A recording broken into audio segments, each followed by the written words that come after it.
Welcome back once again to GPAT mentor और placement series के इस नए वीडियो में हमारे आज के गेस्ट हैं अक्षय काले, जो कि आईआईटी बीएचयू से ही एम फार्म कर रहे हैं। IIT hello BHU guys. M pharm from pharmaceutics.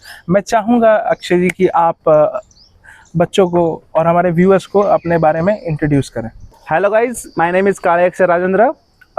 Currently, I am pursuing my M.Pharm in pharmaceutics under the supervision of Dr. M.S. Muthu in Advanced Nanomedicine Lab.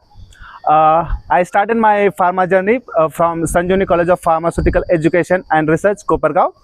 After that, I given a certain pharma competitive examination like GPAT, NIPER, and IIT BHU.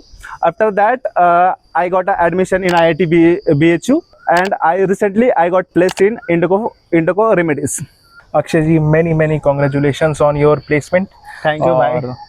और जहाँ तक मुझे पता है आप बहुत ही नटखट किस्म के इंसान हैं, लेकिन मैं चाहूँगा कि ये नटखटता जो आपकी है वो व्यूअर्स को भी दिखे, आप बिल्कुल, और बिल्कुल। रिलैक्स रहें, एंजॉय करें इस पूरे इंटरव्यू को। वैसे तो आपने पूरा आईआईटी बीएचयू सिर पे उठा ही रखा है लेकिन मैं चाहूँगा कि अगला सवाल जो है वो इंटरव्यू के रिकॉर्डिंग ही होने वाला है। ठीक है। तो इससे पहले मैं आपको बता दूं कि अक्षय राजेंद्र काले जो हैं वो उन्होंने जीपैट 2023 के एग्ज़ाम में 163 AIR हासिल करी थी।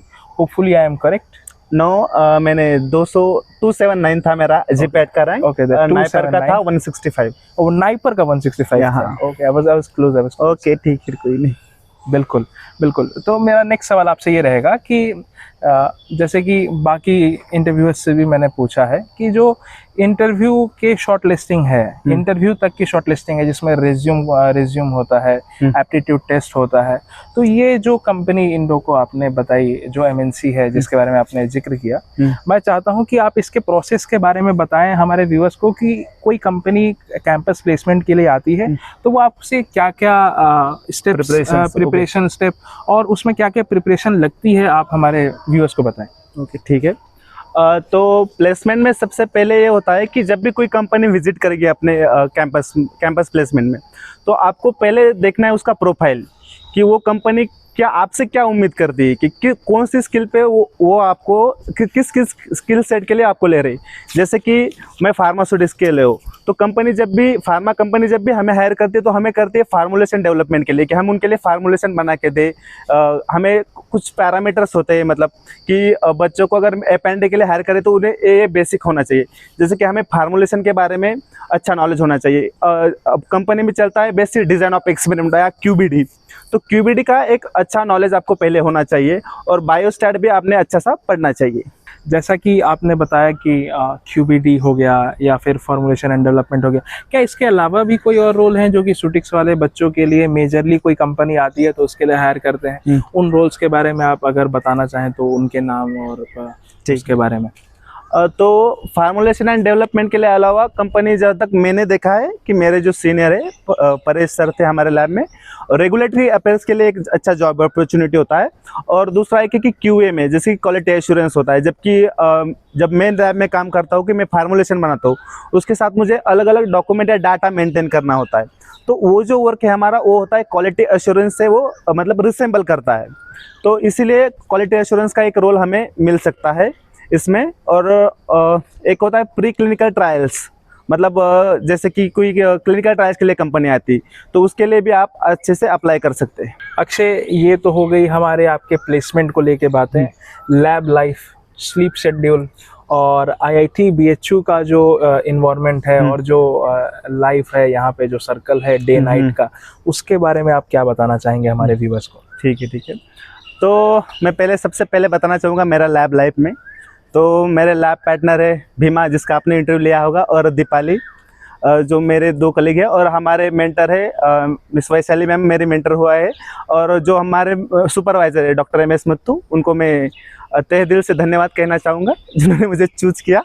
क्योंकि मैं जो लैब में सीखा हूँ, जैसे कि डिसिप्लिन की बात है, कि वर्किंग कल्चर है, इट मीन्स कि हमारा लैब है जो it's resembles like a industry. So तो इक्विपमेंट है हमारे लैब में, सब है, तो सब सर भी सपोर्ट करते हैं, हमारे मेंटर भी। तो यही मुझे चीज़ अच्छी लगी। And talking about IIT BHU campus, तो ये तो मैं कहूँगा ये मेरा ड्रीम कैंपस है।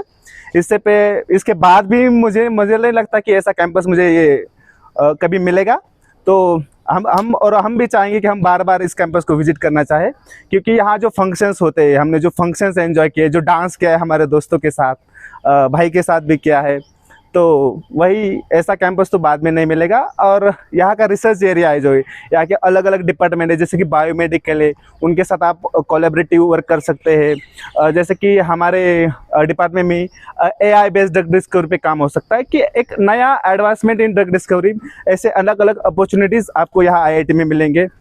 अगेन मुझे ये बताना चाहता हूँ कि हमारा जो जीपैट मेंटर है, कि जैसे स्पोर्ट्स है, स्पोर्ट्स में भी IIT BHU में बहुत सारा सपोर्ट मिलता है, कि हमारे जीपैट मेंटर खुद गोल्ड मेडलिस्ट है 2 बार, और शॉर्ट पुट में उन्होंने गोल्ड मेडलिस्ट लिया था। कुछ और सवाल मैं आपके लिए लिख के लेके आया था, ठीक और है। उसमें से आपकी फेवरेट मूवी कौन सी है? तो बेसिकली अब तो ज़्यादा मूवीज़ देखता नहीं हूँ, लेकिन मेरी जो फेवरेट मूवी तो ये सीरीज़ थी फैमिली मैन। फैमिली मैन में आपके दोस्तों ने बताया आपकी फेवरेट मूवी दिल जले है। अरे हाँ, वो बताए होंगे। वो दिल टूटा आशिक कहते हैं मुझे, इसलिए थोड़ा सा। लेकिन IIT में आपका कहर आतंकवादी के प्रेम कहानी नहीं होती। चलिए, मैं आपको एक सिनेरियो देना चाहूँगा ठीक है। अक्षय जी, कि अब आपने इंडस्ट्री को ज्वाइन कर लिया है, आप PhD लाइफ को परस्यू नहीं कर रहे हैं, हाँ। क्या इन फ्यूचर PhD एक आपके लिए ऑप्शन बन सकता है? या और अगर आप इंडस्ट्री में ही ओरिएंटेड रहना चाहते हैं, तो इसके बारे में क्या आपने पहले से कुछ ऐसा सोच रखा है, या आगे किसी कारणों से सिनेरियो चेंज हो सकता है? स्पेसिफिकली मैं बताना चाहूँगा, अभी हर एक स्टूडेंट का एक अलग अलग पर्सपेक्टिव होता है। जो मेरा पहला गोल था कि मैं तो जॉब ही करूँगा, इसलिए मैंने कुछ अप्लाई भी नहीं किया था PhD के लिए। PhD की भी मतलब मैं बाद में सोच सकता हूँ, अभी तो मैं 2-4 साल के लिए इसके बारे में कुछ सोचा नहीं है, क्योंकि मेरा मेन एम है कि मैं जॉब करूँगा और फिर मेरे फैमिली को स्टेबलाइज करूँगा, यही मेरा मेन एम है। सो मैं अगले 4-5 साल के लिए तो इंडस्ट्री ओरिएंटेड रहूँगा, उसके बाद अगर सोचा तो शायद। अभी एक सिनेरियो तो हमने आपको PhD के लाइफ का दिया, एक सिनेरियो जो कि मुझे लगता है कि अगर आपकी मैनेजर से लड़ाई हो गई इंडस्ट्री में, तो क्या लगता है, हाथ पांव चलेंगे या बातों से ही बात सुलझाने की कोशिश की जाएगी? ठीक, जय महाराष्ट्र। ठीक। हाँ, जय महाराष्ट्र। लेकिन क्या है, जैसे कि मैं महाराष्ट्र से आता हूँ, लेकिन जैसे कि हम कॉर्पोरेट में जाते हैं, एक मैच्योरिटी आ जाती है कि वहाँ के रूल्स जो होते हैं, उस रेगुलेशन और डिसिप्लिन को हमें फॉलो करना पड़ता है, तो वो करूँगा।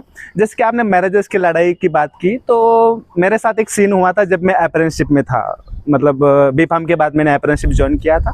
तब मेरे एक सीनियर ऑफिसर से तो लड़ाई हो गई थी, जबकि मैं एक अप्रेंटिसशिप में काम कर रहा था। प्रोडक्शन था, प्रोडक्शन में तो नोक झोंक होती रहती है रोज़। फार्मा का ये मतलब ऐसा डिपार्टमेंट नहीं माना जाता है कि उसमें थोड़ी थोड़ी ऊपर नीचे होता रहता है। तो तब एक लड़ाई हुई थी, लेकिन उसके बाद फिर मुझे पता चला कि तब वहाँ के हमारे जो मैनेजर थे, नागरेश सर थे ग्लेनमार्क के, तो उन्होंने मुझे फिर समझाया कि इंडस्ट्री कैसे वर्क करती है। मैं भी थोड़ा सा ज़्यादा बोल गया था अपने ऑफिसर को, तब मुझे मेरी गलती समझ में आई, और मैंने ये तब से तय लगा कि इंडस्ट्री कॉर्पोरेट लाइफ में क्या होता है ना, डिसिप्लिन, आपको अपने सीनियर को सुनना पड़ता है, चाहे मतलब गलत तो हो नहीं सकते हो या जो भी हो, लेकिन आपको उनको डिसिप्लिन को फॉलो करता है। तो जब भी मेरी लड़ाई होगी तो मैं कहूँगा कि नॉर्मली रहना है, जो भी अपना प्रॉब्लम है वो शेयर करना है, अपने सीनियर को बताना है, और फिर अपने जगह पे आना है। अक्षय, अभी तक का इंटरव्यू काफ़ी ही बेहतरीन रहा है जहाँ तक मुझे लग रहा है, और व्यूज़ भी ठीक ठाक आ ही जाएंगे। जरूर महाराष्ट्र से जरूर व्यू बढ़ेंगे। मैं चाहूँगा कि हमारे जो जीपैट मेंटर है महाराष्ट्र से मेरे भाई बंधुओं को कि सब्सक्राइब करें, और जो भी गाइडेंस चाहते हैं IIT BHU में आने के लिए, M.Pharm करना का जिनका ड्रीम है, और बिल्कुल, तो वो बिल्कुल जीपैट मेंटर को फॉलो करें। मैं चाहूँगा कि हमेशा गाइडेंस करते रहते हैं। इसके अलावा अक्षय, 2-3 सवाल अब जीपैट के इसके अराउंड आ ही गई है, तो मैं चाहूँगा कि आप जीपैट और नाइपर, आपने नाइपर नहीं चूज किया, आप IIT BHU आपका ड्रीम कॉलेज था, तो नाइपर में भी आपने अच्छी रैंक हासिल करी थी। हाँ। तो जीपैट और नाइपर के बीच में जो स्किल डिफरेंस आता है, एग्जाम का जो स्किल डिफरेंस है, जो मैं कहना चाहता हूँ, जो सेक्शन A और सेक्शन B होता है हमारे नाइपर एग्जाम का, तो उसके लिए आपने तैयारी कैसे करी थी? और वन पीस ऑफ एडवाइस यदि आप हमारे जीपैट एस्पिरेंट्स को देना चाहें, 2026 के जीपैट एस्पिरेंट्स को। ओके, ठीक। तो जीपैट और नाइपर मतलब ज़्यादा सिलेबस का डिफरेंस नहीं है, बस कुछ जो कि नॉन फार्मा क्वेश्चन है। मैंने देखा है कि मेरा एक दोस्त भी था जिसका नॉन फार्मा में थोड़ा वीक था, तो इसके लिए उसका रैंक बहुत कम गिर गया था। तो नॉन फार्मा में मतलब क्या है कि जैसे आप क्लासेस करते हो तो क्लासेस वाले आपको पढ़ा भी देते हैं, तो आपको वही करना है। और मेन डिफरेंस है कि टाइम का डिफरेंस है। जीपैट के लिए आपको 3 घंटे मिलते हैं और क्वेश्चन 125 होते हैं। तो यहाँ जो क्वेश्चन होते हैं कि 1 मिनट पे एक क्वेश्चन होता है, सही है ना? ठीक है, 1 मिनट पे एक क्वेश्चन सॉल्व करना होता है। बस आपको टाइम मैनेजमेंट नाइपर में अच्छा करना है, यही। और जीपैट एस्पिरेंट्स के लिए मेरा सबसे बड़ा एडवाइस रहेगा कि आप ना मतलब प्रीवियस ईयर क्वेश्चन ज़्यादा सॉल्व करो, कि प्रीवियस ईयर क्वेश्चन जब सॉल्व करोगे तो आपका कंसेप्ट डीप होता जाएगा।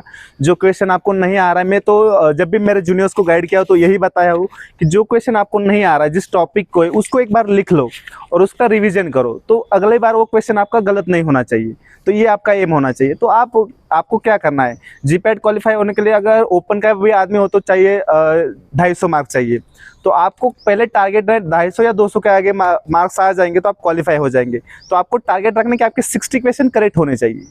60 क्वेश्चन को आपके लिए फुल फोकस करना है, बस आप क्वालिफाई हो जाओगे। मैं व्यूअर्स को बताना चाहूँगा कि भीमा, वाघ और अक्षय एक ही कंपनी में प्लेस हुए हैं। तो Yes. भीमा से तो मैं नहीं पूछ पाया था, बट अक्षय मैं आपसे पूछना चाहूँगा, महीने की पहली तारीख को कट पिट कर कितना आ जाएगा अकाउंट में? अब ऐसा तो कैलकुलेशन तो किया ही होगा आपने। कैलकुलेशन के लिए तो मैंने सीनियर से डिस्कस किया है मेरे। तो नंबर हमें अगर बता दें आप। नंबर उन्होंने तो बता है 45,000 तो हाथ में आ ही जाएगा। मिनिमम 45,000। 45,000 तो आ ही जाएगा, क्योंकि सीटीसी जो होता है कि हमारा जो फार्मा कंपनी है उसमें सीटीसी जो देते हैं उसमें जो पैसा कट होता है थोड़ा कम कट होता है। ओके। जब भी आपका सैलरी जब ना हाई जाएगा उतना ज़्यादा पैसा कट होता है। तो हमारा पहले से मतलब थोड़ा कम है। थोड़ा फार्मा में अभी रिसेशन की बात चल रही है तो थोड़ा कम है, तो उसकी वजह से फिर भी 45 आपका 45,000 46,000 आराम से हम देख सकते हैं। तो कैलकुलेट करके सीटीसी कमेंट में लिखना आपका काम है, रिप्लाई देना मेरा काम है। Like, share and subscribe for GPAT mentor.